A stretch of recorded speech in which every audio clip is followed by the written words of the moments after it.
আসসালামু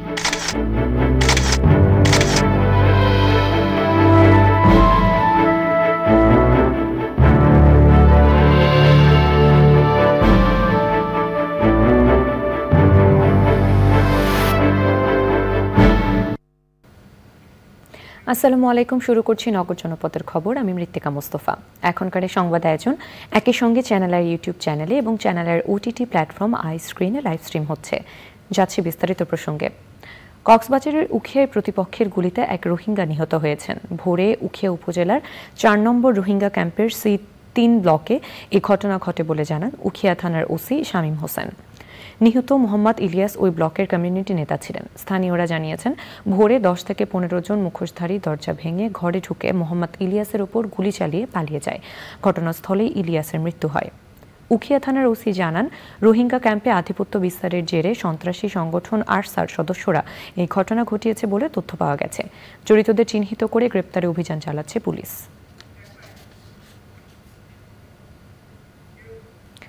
সিরাজগঞ্জের বেলকুচিতে উপজেলা নির্বাচন পরবর্তী সহিংসতায় আহত একজনের মৃত্যু হয়েছে। রোববার রাতে ঢাকার একটি হাসপাতালে নেওয়ার পথে তার মৃত্যু হয়।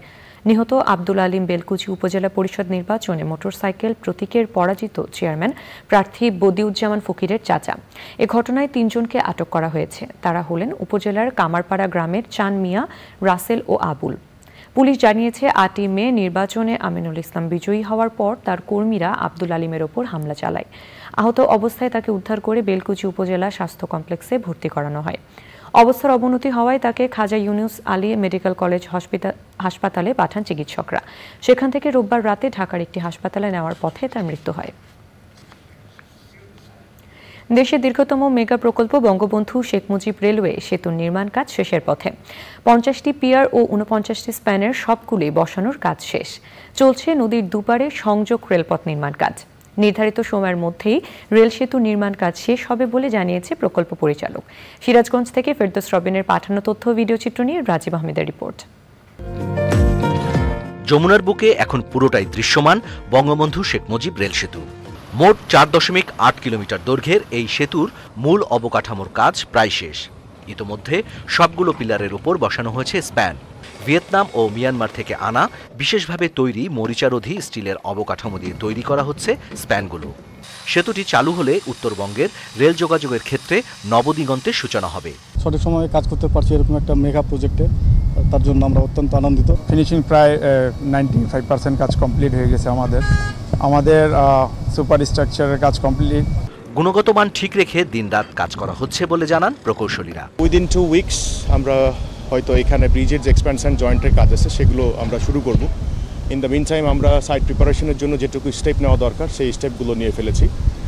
আর কাজের মধ্যে এখন আমি যদি কোয়ালিটি নিয়ে কথা বলি তাহলে of course we keep the best quality according to the matter of statement. ট্রাকের কাজ এবং আমাদের রিভার ট্রেনিং অর্থাৎ নদী শাসনের কাজ চলছে, যতটুকু বাকি রয়েছে।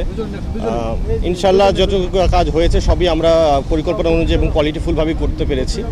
এখন পর্যন্ত সব মিলিয়ে এই রেল সেতুর নির্মাণ কাজ শেষ হয়েছে 84%। 50টা পিয়ার সে পুরোটাই হয়েছে। পুরো সুপার স্ট্রাকচার আমরা ইনস্টলেশন করেছি। WD2 পোর্শনে সুপার স্ট্রাকচারের কিছু অ্যাডজাস্টমেন্টের কাজ চলতেছে আর কি, মানে ক্রস মেম্বারগুলো বা অন্য মাইনর যে অ্যাডজাস্টমেন্ট সেগুলোর কাজ চলছে। এইটুকু কাজ আমাদের জুনের আগেই শেষ হয়ে যাবে। 2024 সালের ডিসেম্বরে ডুয়েল গেজ ডাবল ট্র্যাকের এই রেল সেতুটির উপর দিয়ে 100 থেকে 120 কিলোমিটার বেগে প্রতিদিন অন্তত 88টি ট্রেন চলাচল করতে পারবে। নির্মাণ ব্যয় ধরা হয়েছে প্রায় 16,781 কোটি টাকা। Rajib Ahmed, channel I. এবারে প্রতিনিধিদের পাঠানো তথ্য ভিডিও চিত্র নিয়ে সুদীপ্তা মাহমুদের রিপোর্ট। চাঁপাইনবাবগঞ্জ চেম্বারের 43 সদস্যের পদ নবায়ন করা হচ্ছে না এমন ভিত্তিহীন ও বানোয়াট তথ্য দিয়ে জেলা প্রশাসককে স্মারকলিপি দেওয়ার প্রতিবাদে সংবাদ সম্মেলন করেছেন জেলা চেম্বারের সভাপতি মোহাম্মদ আব্দুল ওয়াহেদ। সংবাদ সম্মেলনে সংগঠনের 43 সদস্যের পদ নবায়ন জটিলতা ও চেম্বারের গঠনতন্ত্র মোতাবেক বিধিসম্মতভাবে ব্যবস্থা নেওয়ার বিষয়টি তুলে ধরেন তিনি। মাদারীপুরে সর্বস্তরের নাগরিকদের সমন্বয়ে অনলাইন ম্যানেজমেন্ট সিস্টেম ও সঞ্চয়ের উপকারিতা সম্পর্কে অবহিতকরণ সভা হয়েছে। সবাই মিলে সঞ্চয় করি, স্মার্ট বাংলাদেশ গড়ে তুলি। এই প্রতিপাদ্য নিয়ে সভার আয়োজন করে জেলা সঞ্চয় অফিস ও ব্যুরো। গাইবান্ধার গোবিন্দগঞ্জ উপজেলার মহিমাগঞ্জে তরুণ প্রকৌশলী ইমরান হোসেনকে হত্যার প্রতিবাদে এবং হত্যাকারীদের বিচারের দাবিতে মানববন্ধন ও বিক্ষোভ মিছিল করেছে এলাকাবাসী। ভোলার চর ফ্যাশনে চোরের উপদ্রব থেকে রক্ষা পেতে মানববন্ধন করেছেন উপকূলীয় জেলেরা জানান, জাল ও নৌকা চুরি হয়ে যাওয়ায় এখন মানবেতর জীবনযাপন করছেন তারা। বরিশাল নগরীর বিভিন্ন সড়ক নির্মাণ কাজের উদ্বোধন করেছেন সিটি মেয়র আবুল খায়ের আব্দুল্লাহ খোকন শেরনিয়াবাত। এ সময় কর্পোরেশনের প্রধান নির্বাহী কর্মকর্তা, প্যানেল মেয়র ও কাউন্সিলররা উপস্থিত ছিলেন। নওগাঁর মহাদেবপুর উপজেলার সদরে 260 জন ক্ষুদ্র ব্যবসায়ী কৃষকের কাছ থেকে ওসমান অ্যাগ্রো ইন্ডাস্ট্রিজ প্রাইভেট লিমিটেডের মালিক ওসমান আলীর ক্রয় করা ধানের 35 কোটি টাকা পরিশোধের দাবিতে মানববন্ধন করেছেন ভুক্তভোগীরা। জমি নিয়ে বিরোধের জেরে এক ভুক্তভোগীকে কুপিয়ে আহত করার অভিযোগ উঠেছে রংপুর সিটি কর্পোরেশনের কাউন্সিলর মিজানুর রহমান মিজুর বিরুদ্ধে। সংবাদ সম্মেলনে ভুক্তভোগী ফরিদুল ইসলাম ফাহাদ জানান, তাদের জমি দখলে নিতে কাউন্সিলর মিজু ও তার সন্ত্রাসী বাহিনী প্রাণনাশের হুমকি দিচ্ছে। রাঙামাটিতে ডিস্ট্রিক্ট অ্যামাউন্টস অ্যান্ড ফিন্যান্স অফিসের সরকারি বিভিন্ন সহায়তার বিষয়ে জনসাধারণকে সচেতন করতে অবহিতকরণ সভা হয়েছে। প্রধান অতিথি ছিলেন জেলা প্রশাসক মোহাম্মদ মোশাররফ হোসেন খান। সুনামগঞ্জে আকস্মিক বন্যা প্রতিরোধে নদী খননের প্রয়োজনীয়তা, বন্যা মোকাবেলা ও শহরের জলাবদ্ধতা নিরসনে করণীয় বিষয়ে আলোচনা সভা হয়েছে।